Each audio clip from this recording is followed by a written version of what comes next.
Hello everyone, how are you. आज ये जो मैं आपको वीडियो भेज रही हूँ वो स्टूडेंट्स एंड पेरेंट्स दोनों को ही देखना है और समझना है, क्योंकि इसमें मैंने टेस्ट से रिलेटेड कुछ पॉइंट्स आपको ध्यान दिलाए हैं। आप सब जानते हैं कि इस समय जिस परिस्थिति में हम लोग पढ़ाई करवा रहे हैं, आप लोग पढ़ाई कर रहे हैं, टेस्ट दे रहे हैं, वो नॉर्मल सिचुएशन नहीं है, इसलिए नॉर्मली टेस्ट भी नहीं हो सकता। जो ऑनलाइन टेस्ट की प्रक्रिया है उसमें क्या ध्यान देने वाली बातें हैं वो आप ज़रा गौर कीजिए और उस पर ध्यान दीजिएगा, ताकि आपका टेस्ट अच्छा हो और आपने जो सही लिखा है, जितना लिखा उसका पूरा पूरा मार्क्स आपको मिले। स्टार्ट करते हैं some points regarding to test. First point is write answer clearly and in good handwriting. देखिए ये बहुत ज़रूरी है, आप आंसर को बिल्कुल साफ साफ और अच्छी हैंड राइटिंग में लिखिए, क्योंकि हम लोग पेपर सामने चेक नहीं कर रहे हैं, हम लोग फ़ोन में चेक कर रहे हैं। तो अगर हमको वो अच्छे से दिखेगा नहीं, अच्छे से फ़ोटो नहीं आई होगी, तो हम उसको चेक कैसे करेंगे और आपको मार्क्स कैसे देंगे। ये बहुत ज़रूरी चीज़ है। Second is send your answer sheet on given time, don't be late. आप अपना आंसर जो लिखेंगे वो टाइम पे हमें भेजिए, क्योंकि हमको चेक करके टाइम से उसका मार्क्स स्कूल में भी भेजना होता है। तो जो टाइम आपको दिया गया है उसी टाइम के अंदर आप उसको आंसर लिख के और हमें सेंड कीजिए, लेट मत कीजिए, क्योंकि आपको एनफ टाइम मिलता है। पेपर छोटा है, 20 मार्क्स का है, तो इतना ज़्यादा टाइम लेने की ज़रूरत नहीं है। थर्ड जो सबसे इम्पॉर्टेंट है हिंदी के लिए, कट योर मार्क्स ऑन मात्रास मिस्टेक्स, सो राइट केयरफुली। अगर आप सही शब्द लिखते हैं लेकिन आपका मात्रा मिस्टेक है तो I will cut your marks, because Hindi में मात्राओं का मार्क्स कट होता है।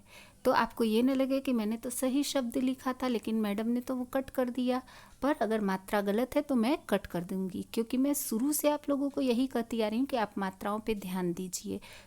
टेस्ट में तो ये बहुत ज़रूरी है। और अगर जिस भी क्वेश्चन के आंसर में हाफ मार्क का अगर आंसर है तो वो अगर आपने मात्रा मिस्टेक किया तो हाफ का हाफ पूरा मार्क्स कट जाएगा। अगर 1 मार्क्स है तो मात्रा मिस्टेक का हाफ मार्क्स उसमें कट होगा। आप इस चीज़ को ध्यान दीजिएगा। फोर्थ नंबर है send photos clearly and closely. हाँ, अभी तक जितने टेस्ट हो चुके हैं उन सभी टीचरों की एक ही कंप्लेन है कि फ़ोटो अच्छे से नहीं आप लोग भेज रहे हैं। तो प्लीज़ पास से फ़ोटो खींच के भेजिए, क्लियरली फ़ोटो खींच के भेजिए, क्योंकि अगर फ़ोटो क्लियर नहीं रहेगा, ब्लर होगा, तो हम उसे चेक नहीं कर पाएंगे, हमारे साथ ये दिक्कत होगी। अगर हम आपको पीडीएफ भेजते हैं, अगर वो क्लियर आपको दिखे नहीं तो आप कैसे लिखेंगे? उसी तरह हमारे साथ भी सेम प्रॉब्लम है। तो आप फ़ोटो क्लियरली और पास से खींच के भेजिए। Right answers only. अच्छा, ये ध्यान दीजिएगा कि आपको क्वेश्चन लिखने की ज़रूरत नहीं है, क्योंकि मार्क्स आंसर का मिल रहा है। आप टाइम वेस्ट मत कीजिएगा क्वेश्चन लिख के, आपको सिर्फ आंसर ही लिखना है। मैंने प्रश्न दिया है, प्रश्न आपको पढ़ना है और उसका उत्तर लिखना है। नेक्स्ट है सेंड फोटोज़ क्वेश्चन वाइज।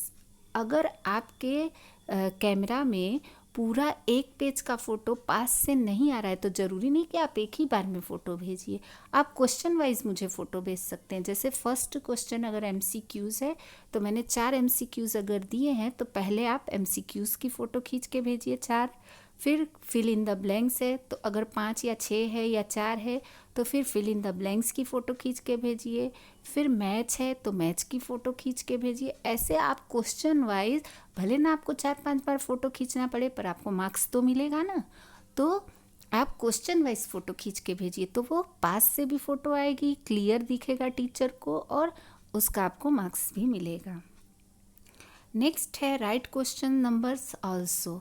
अच्छा, आपको क्वेश्चन नहीं लिखने हैं लेकिन क्वेश्चन नंबर ज़रूर लिखना है। सपोज़ मैंने दिया क्वेश्चन नंबर 1, खाली स्थान भरो, और उसके बाद उसमें मैंने कोई भी 4 प्रश्न दिए हैं, तो आपको क्वेश्चन नंबर 1 लिखना है और उसके बाद डायरेक्ट उसका आंसर लिखना, नंबर डाल के 1 2 3 4 ऐसे आंसर स्टार्ट कर देना है।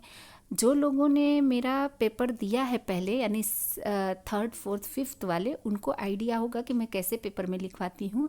सेकंड वालों का फर्स्ट टाइम है, इसलिए उन्हें नहीं समझ में आएगा। सो उनके पेरेंट्स ये ध्यान दें कि आपको क्वेश्चन नंबर सिर्फ लिखवाना है कि प्रश्न 1 और फिर उसके आंसर्स, प्रश्न 2 फिर उसके आंसर, प्रश्न 3 फिर उसके आंसर, प्रश्न नंबर ज़रूर लिखवाइएगा। और अगर जिसके में प्रश्न 1 अ, प्रश्न 1 ब, प्रश्न 1 क ऐसे है, वो लोग ऐसे ही क्वेश्चन नंबर डालेंगे। सो आई होप कि कल के टेस्ट के लिए आपकी तैयारी पूरी होगी और अब आपको कोई भी डाउट नहीं होगा। आप लोग अच्छे से टेस्ट दीजिएगा। Best of luck and thank you.